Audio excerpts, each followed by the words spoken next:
1.200 meter lelaki terbuka peringkat akhir.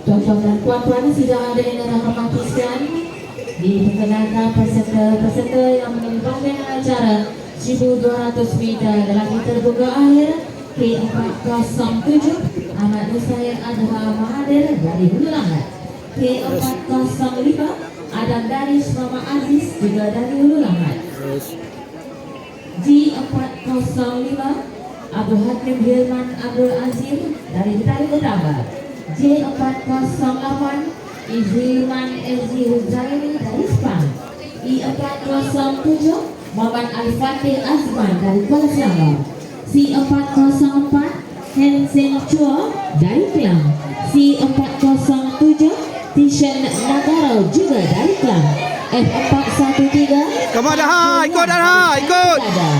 F406 Muhammad Afiq Adam Muhammad Amiruddin juga dari Betaling Pedada, G501 Rizky Rafiandra Irzat Haris Sufyan dari Betaling Utama, A410 Muhammad Ryan Naufal Rohalam Syah dari Gombak, dan J409 Syasbines Pobalan dari Sepang.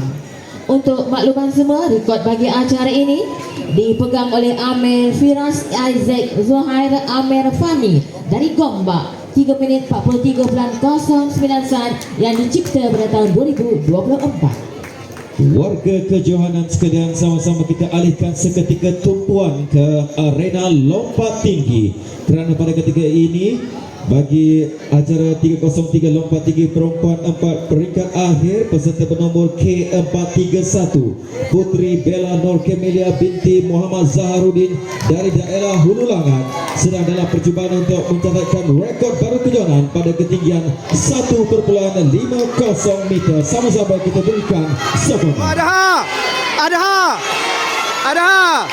Ada, ikut, ikut. Ikut dah. Last.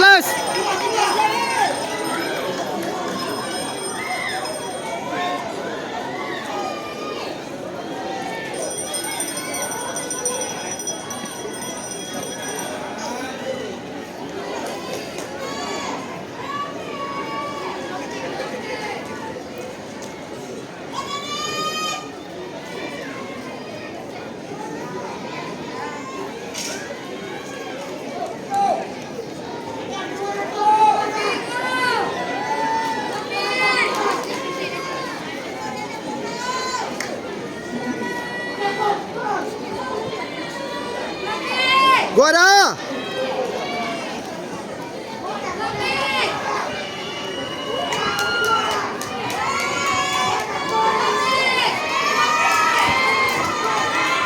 Gua dah.